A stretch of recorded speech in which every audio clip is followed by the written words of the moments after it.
1,200 fish have been killed by slurry pollution in the River Ouse. River conservationists are now racing to limit the chances of similar spills killing more fish. The pollution came from a leakage in slurry tanks at Plumpton College. Lewes College heads have protested over rail strikes biting into students' education. The local teachers joined Brighton University in claiming the rail strike has stopped students getting to lectures. The educators also say new railway timetables will create more problems as colleges expand. And the joy of playing conkers is under threat as the county's conker trees face extinction. A fatal moth is threatening horse chestnut trees. The trees are common across the region and some 2 million are under threat. The game of conkers has been played by children since 1840 and has an annual world championship.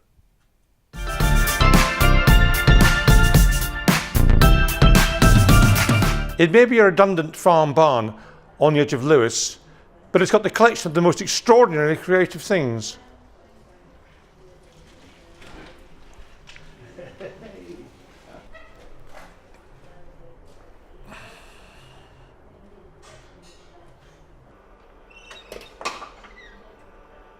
Tell me what on earth made you invent this? Too much time on my hands, I think. It's just something that's quite enjoyable to do. Winter evenings, you can make all the component parts in a warm room. It's clean, non-toxic, quiet to do, and it's all found objects.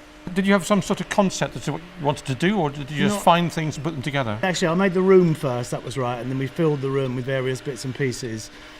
And then found the little ladders, which are great fun, made from bits of mesh with the sides snipped off, and all the little rivets are all piped on. So it looks like a hell of a lot of work, but it's actually not too time consuming because you can whip round with the rivets. And you've got all these various machines here which you've created, which are all different, they're all unique. Yeah. Can you make a living out of it? No, not really. Not yet. I'm trying to be future-proof. When I've got loads of these that are all in various busy places on the weekend taking pounds, then maybe eventually it will sort of catch up with itself. But no, it's a labour of love, really. I made it when we had the old ironworks and had a studio in the old ironworks, so that was kind of part of it. But I mean, this is just a style. I mean, you can do many different things. I'm working on something else indoors there that's something completely different. So it's just. What's that noise we're hearing now? That's this machine. Oh, switching off. That's the machine closing down. Yeah. We've had our Quizworth. I'm always on a quest for some nice ideas that you could possibly market. So it's not complete madness. There is a little method to my madness. It is trying to, get there eventually to make a few quid. Otherwise I'd have gone broke long ago. What's your next project? I want to carry on with these machines, really. That's what I really want to do. So I do a little bit of paid work, and then I just involve myself in this and hopefully get them put in various places. And this bike really made out of bamboo? It's not. No, it's my specialised rock hopper mountain bike underneath this, and it was such a lovely bike I didn't want nicked, so I thought I'd make it a bit more distinctive so that no one would nick it while it was outside Waitrose. This was made for the London Olympics, and it was commissioned to go up on top of a tower that was driven around, and it was an homage to navigation and astronomy. It was a Slinky I was given for Christmas, but realised that the noises you could make and I had heard that this is how they made the Star Wars noises.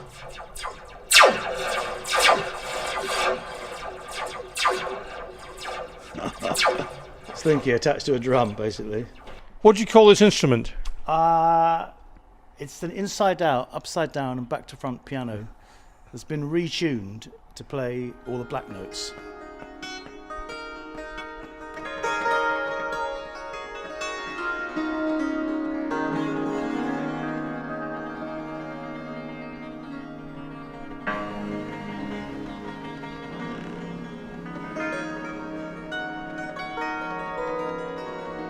You've been visiting the crazy cornucopia of Paul Harrison.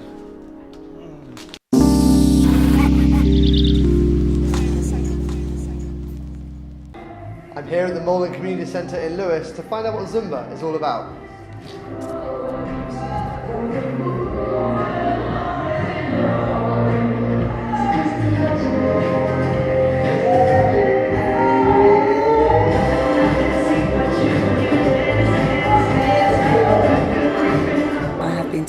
Zumba for 5 or 6 years.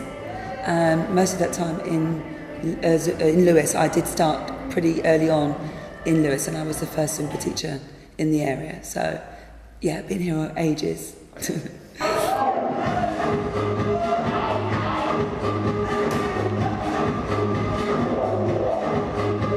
It is the most fun, really, that you have exercising. It really doesn't feel like hard work because it's just too much fun. And it's exercise in disguise. So you're getting a really good workout, you're working so many different muscles, but you feel like you're just at a party with your friends. So it's fantastic, and people come back time and time again and get addicted to it and love it, really, really enjoy it. Sarah's Zumba classes take place here every Monday and Thursday. The large space in this community centre is perfect for 20 to 30 dancers to join in. I spoke to a few participants from tonight's session. Sarah's really good because she lets you work at whatever level you want to, so you can either be high impact or low impact. So it suits all different sorts of people, and I've made some really nice friends. So they're really good. When I've had a week off, they'll ring me up and go, "Come on, are you coming back? It's time to get back to it."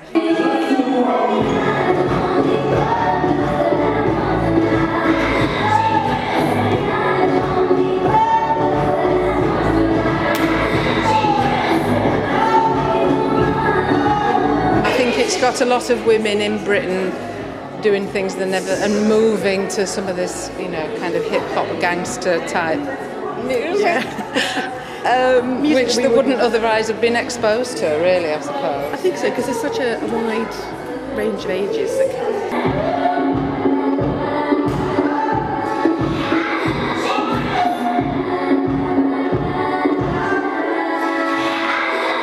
All the classes are drop-in classes, so you've really got to do it, to experience it, to really know what it's all about, and you'll know pretty much straight away if you're going to love it or not.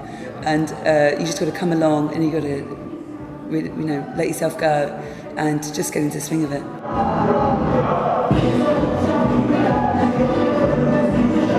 It's a long-lasting exercise plan, and people have been coming for years. Some of my participants have been here from the beginning, and they've tried lots of different things, and they come back. So it's always worth a try. And if you want to get into exercise and you're new to it, and you're daunted by the fact that people come every week, then don't be. Just come along and try it and give it a go, and soon you'll be the one coming every week.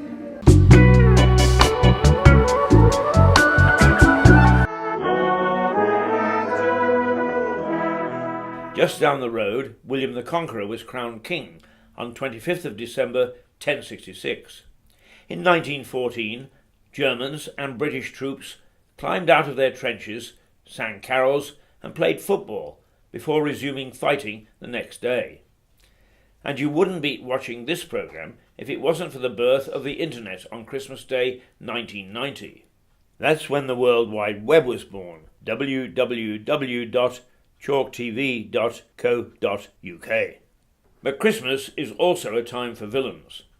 In 1927, dressed as Santa, an armed robber shot 2 people dead in a bank hold-up in Texas, while down the road in Brighton in 2014, a man was stabbed to death. Closer to home, there have been a few interesting events in Lewes close to Christmas time. Just before Christmas 1840, Lewis's police sergeant and 3 constables were merged into a new East Sussex force. Their uniform was a frock coat, top hat and a cutlass. At Christmas time in 1920, Jack Field and William Gray were convicted of the murder of a typist in Lewes Crown Court. And just after Christmas 1547, Henry VIII died, triggering religious bloodshed across England. His successor, Queen Mary, burned 17 martyrs at the stake in Lewes, giving rise to the world's biggest bonfire celebrations. There are also con artists at work around this time of the year. Watch out for the fake charity worker, often dressed as Santa, and the raffles that you buy from somebody you don't know. But it's my job to catch the criminals. That's what I do. Then don't let me catch you eating mince pies on Christmas Day. Oliver Cromwell banned them around 1654 because he thought gluttony was a threat to the human figure. Some say it's still on the statute books. Do you have any worries about criminals at Christmas time? I have some worries, just that I've worked at a lot of retail places, and it seems that at Christmas there is just more hyper awareness of, you know, criminal activity, especially theft, shoplifting. You know, some shoplifters are so good they're shoplifting to order from whatever people want. So we all are on high alert at Christmas. Whether we can stop it is a better thing for the business. Plan your shop floor girls well, or shop people well, so everyone knows that to be hyper aware of, like, you know, suspicious behaviour. Just being more observant, and also there's more bar staff available to us during the Christmas periods with obviously people coming back from university, so we just have more people around anyway.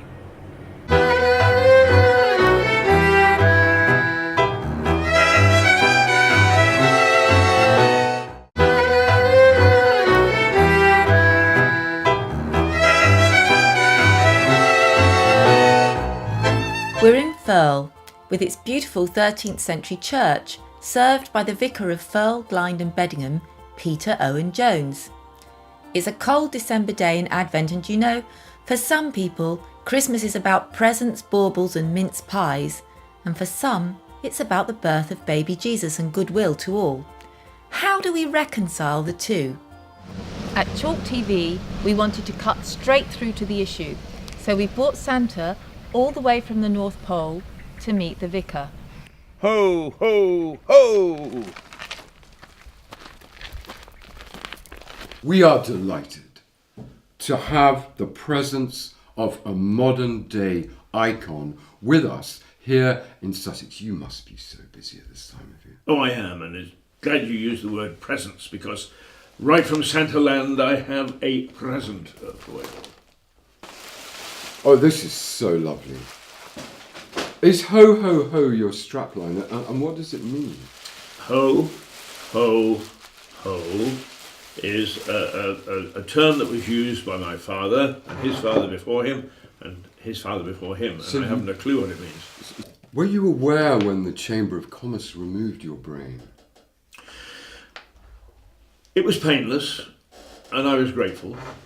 I didn't have to do much thinking. I left that to people such as yourself. Well, I think that when we say goodwill, we mean goodwill. I am a bit concerned that sometimes religion seems to get in the way. I mean, I don't know what people are thinking about trying to introduce religion into Christmas. After all, it's become a very commercial event. It has. And that's the way we see it. It has. It absolutely has. Does that bother you? Well, I mean, that's the reality of it. It's 4.6% of GDP, I think. Extraordinary, really, when you think that this is a celebration of a man who said that buying things wasn't the answer. Oh, tell me more about this. Well, his name was Jesus, and he was born in a stable. And then he was given some presents as well, which I think is probably where, you know, this idea might come from. And then there was this bloke called St. Nicholas who wandered around the forest and wore a lot of green. But at some point he got zapped by Coca-Cola, who magically turned his coat red. He had his brain removed by the Chamber of Commerce, and here you are. Any plans to appear on Dancing on Ice this year? No, not Dancing on Ice, but we are looking at Strictly. Great. I really think that we might have a go at Strictly. That's rather popular and would help the image. Wonderful. But I would like you, if you wouldn't mind, to send me an email and tell me more about this nativity, you called it. Yes. Because I really think that we might be able to use that in our marketing. Consumerism versus spirituality. The debate will go on. We take heart from the fact that the good vicar has invited Santa back to Firle for lunch in the new year. Meanwhile, we're off to the Ram, because one thing Santa's quite sure of is that one can never have too many tots of rum. Happy Christmas!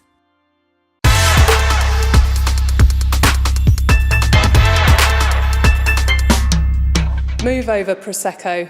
There's no better way to get the party started than with a classic cocktail.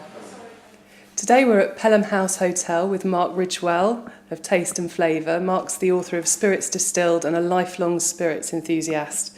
So, Mark, why spirits?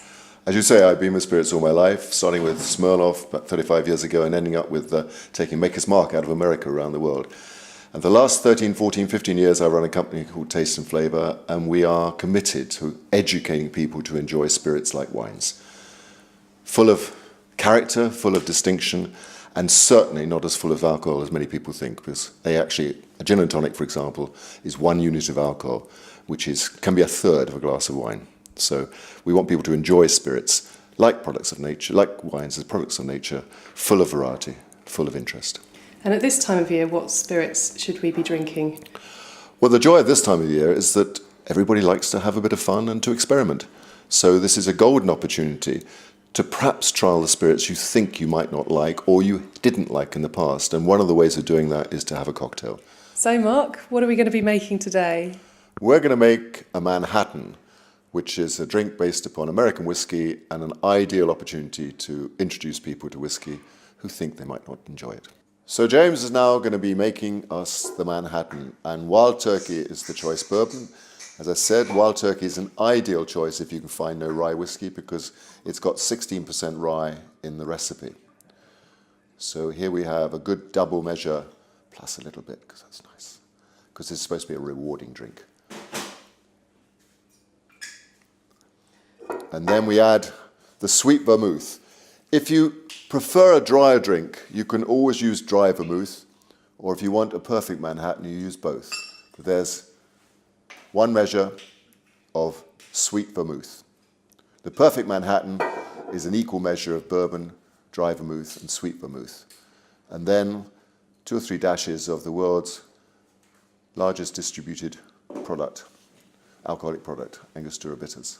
Unlike many drinks you see shaken, this drink is stirred in the glass, stirred over ice. And the reason for that, or one of the reasons for that, is you don't want to dilute it too much, and shaking does dilute an awful lot. And the sort of the technical term is you don't want to bruise it. If you bruise a drink by shaking it, it loses some of its clarity.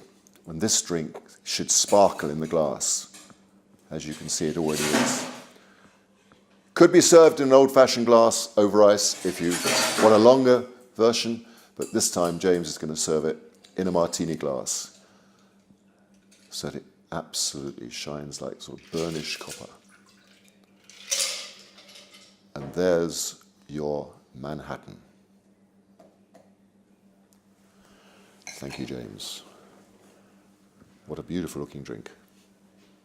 And the joy with a glass like this is you can get the nose, and so attractive from the nose first.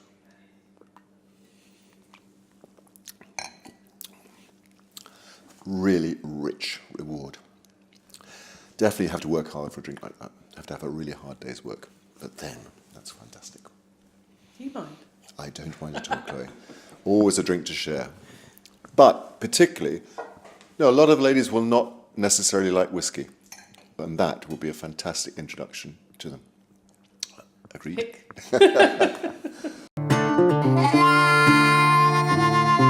This week's busker is Jesse Walton from Lewis. What are you going to do for us, Jesse? I'm going to do a song, an original song called Don't Go Away. Fab. Cheers. Head from the light. Tell me it's alright. You are the only shelter from the wind and rain. All these shackles and chains are holding me down. But maybe I'm to blame.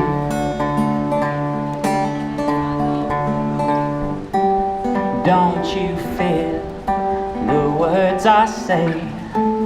Don't get lonely when I'm not here. Please don't cry, you know you're the lucky one. Everybody frees their mind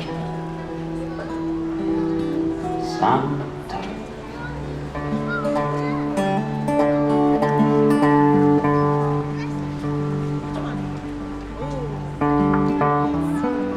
Never have I called to the sky I'll wait at your bedside, sit through the cold night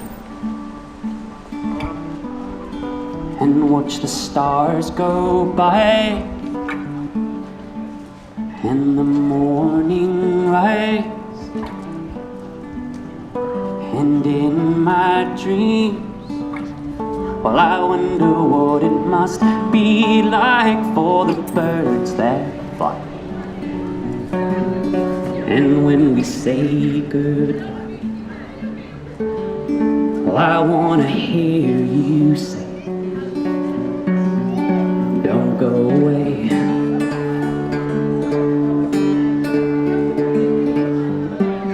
Don't you feel the words I say?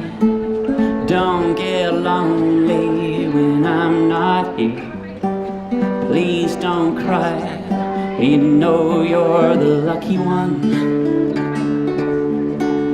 Everybody frees their mind sometimes.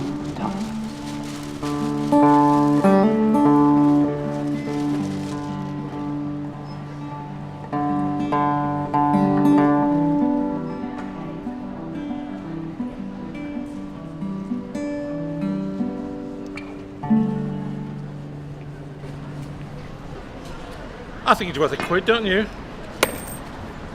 Thank you very much. Yeah, you got a beautiful voice, and it lifted my day. Well, comment on that. Take care.